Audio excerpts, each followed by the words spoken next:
আমার যুবক ভাইরা, আপনাদের জন্য আমরা আছি। 3000 টাকা করে অক্টোবর মাস থেকে পাবেন গ্র্যাজুয়েট যুবকরা। আর যারা গ্র্যাজুয়েট নন,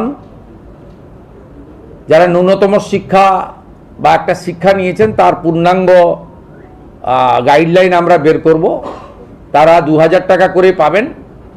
এক্ষেত্রে বাজেট বইতে যেটা আছে সেটা হচ্ছে মাসে যারা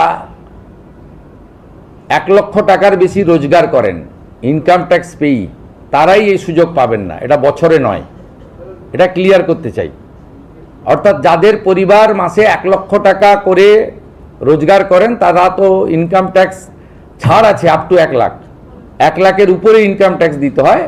আপনারাও আমাদের সঙ্গে একমত হবেন, 1 লক্ষ টাকা যে পরিবারের রোজগার আছে তার নিশ্চয়ই এই ভরসা স্কিম নেওয়ার দরকার হবে না। সেটাই বলা হয়েছে। এটা কিন্তু বাৎসরিক ইনকামের ক্ষেত্রে প্রযোজ্য হচ্ছে না।